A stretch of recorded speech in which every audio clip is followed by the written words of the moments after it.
இன்னைக்கு நம்ம இந்த வீடியோல பார்க்க போற விஷயம் டபிள்யூடபிள்யூஇல ஏற்பட்ட இன்ஜுரிஸ், அதுக்கப்புறம் டபிள்யூடபிள்யூஇக்கு வரப்போகும் ரிட்டர்ன்ஸ், அது மட்டும் இல்லாம எக்கச்சக்கமான டபிள்யூடபிள்யூஇ நியூஸை கொண்டு வந்திருக்காங்க. அதெல்லாம் என்னன்றது தெரிஞ்சுக்கிறது முடியும். நீங்களும் நம்ம சேனலை சப்ஸ்கிரைப் பண்ணி வச்சுங்க. இதே போல இன்ட்ரெஸ்டிங்கா ரெஸ்லிங் பார்க்குற உங்க ஃப்ரெண்ட்ஸுக்கு இந்த வீடியோ ஷேர் பண்ணி விட்டுட்டு தொடர்ந்து பாருங்க.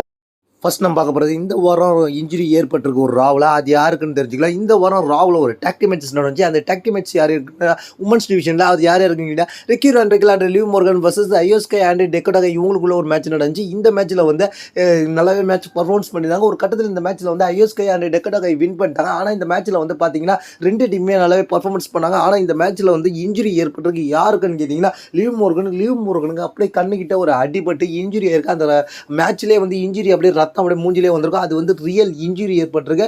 அதனால பெரிய இம்பாக்டான்னு கேட்டிங்கன்னா இன்ஜுரி ஏற்பட்டிருக்கு. ஆனால் அதனால அவங்க அடுத்த மேட்ச் விளையாட மாட்டாங்கன்றதுலாம் கண்டிஷன்லாம் கிடையாது. ஆனால் அடுத்து அவங்க எலிமினேஷன் சேம்பர் குவாலிஃபிகேஷன் மேட்ச்சில் ஜெயிச்சு எலிமினேஷன் சேம்பர் குவாலிஃபை ஆயிருக்காங்க. அதனால வந்து அடுத்த வாரம் ராவில் வேணால் அவங்க கம்ப்ளீட் பண்ணாமல் இருக்கலாம். ஆனால் வந்து கண்டிப்பாக வந்து எலிமினேஷன் சேம்பரில் பங்கேற்பாங்க. அடுத்ததாக ஃபார்மர் டபிள்யூடபிள்யூஇ ரெஸ்லர் இப்போ மீண்டும் டபிள்யூடபிள்யூஇக்கு வரப்போகிறோம். அது யாருன்னு கேட்டிங்கன்னா ரூசேவ் வந்து ஏஇடபிள்யூக்கு போய் மெய்ரோன்ற பேரில் விளையாண்டார். அந்த பேரில் விளையாண்டு கூட அவரால் ஜெயிக்க முடியல. டபிள்யூடபிள்யூஇயில் இருந்த அளவு கூட அவருக்கு வந்து ஃபேன் பேஸ்லாம் அங்கே கிடையாது. ஏன்னா டபிள்யூடபிள்யூஇயில் ஹாப்பி ரூசேவ் டேன்ற கிமிக்கில் வந்து ரொம்ப பர்ஃபார்மன்ஸ் பயங்கரமாக இருந்துச்சு, நல்லாவே இருந்தார். அது மட்டும் இல்லாமல் அவர் சாம்பியன் மெட்டீரியல் டபிள்யூடபிள்யூஇ பார்த்தாங்க. கடைசியில் ஒரு சில காரணமாக வின்ஸ் மெக்மேன் சரியாக வந்து அவருக்கு ஸ்டோரி லைன் கொடுக்காதனால அவர் டபிள்யூடபிள்யூஇ விட்டு வெளில போனார். இப்போ வின்ஸ் மெக்மேனுக்கு டபிள்யூடபிள்யூஇயில் கிடையாது. அதனால் அவர் மீண்டும் வரதுக்கு வாய்ப்பு இருக்குது.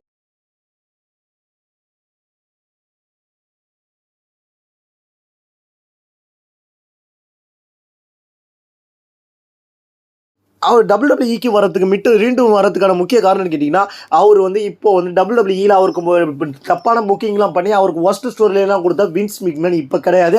அது மட்டும் இல்லாமல் அவரோட ஒய்ஃபை பற்றி ஸ்டோரி லைன் வர போகிறதுலாம் கிடையாது. ஏன்னா அவர் இப்போ அவர் ஒய்ஃபோட இல்லை பிரிஞ்சிட்டார். அது மட்டும் இல்லாமல் அவருக்கு வந்து ட்ரிபிள் கட்சியை பிடிக்கும், ட்ரிபிள் கட்சிக்கு வந்து அவரையும் பிடிக்கும். ஏன்னா ரெண்டு பேருமே வந்து ஒரு நல்ல அண்டர்ஸ்டாண்டிங்கில் இருந்தாங்க. அதனால இவர் வந்து மீண்டும் டபிள்யூடபிள்யூஇக்கு வர போகிறது இப்போ உறுதியாக இருக்குது. அடுத்த பார்க்க போகிற விஷயம் கேட்டிங்கன்னா ஜட்ஜ்மெண்ட் டேவுக்கு புதிய ரெஸ்லர் வரப்போகிறாங்க அப்படின்றத டாமினிக் மிஸ்டரி சொல்லியிருந்தார். ஜட்ஜ்மெண்ட் டேவுக்கு புதிய மெம்பர்ஸ்லாம் வேணும்னு சொல்லியிருந்தார். ஆனால் வந்து ஃபின்பாலர் வந்து அதெல்லாம் நீ முடிவெடுக்கூடாது, நான் தான் முடிவெடுக்கணும், இங்கே நான் தான் லீடர், யாரும் தேவையில்லை அப்படின்ற மாதிரி சொல்லியிருந்தாங்க. ஜட்ஜ்மெண்ட் டேல ஒரு சின்ன பிரேக்கப் வர மாதிரி காமிச்சிக்கிட்டு இருந்தாங்க. அது மட்டும் இல்லாமல் லிவ் மோர்கனும் டாமினிக் மிஸ்டரியும் ஒரு பயங்கரமாக ஒரு டீம் பக்கம் போவேன். ஃபின்பாலர் வந்து ரொம்ப கான்ட்ரோவர்சியாக கோவத்தோடு இருந்தார். அது மட்டும் இல்லாமல் இப்போ வந்து ஜட்ஜ்மெண்ட் டேவுக்கு புதிய மெம்பர் வருவாங்கன்ற ரூமர் போயிட்டு இருக்கு. அந்த புதிய மெம்பர் யாராக இருக்கலான்ற மாதிரிலாம் சொல்லப்படுகிறதுன்னு கேட்டிங்கன்னா யார் யாருக்கு வாய்ப்பு இருக்குன்ற மாதிரி இப்போ வந்து ரூமர்ஸாக போயிட்டு இருக்கு.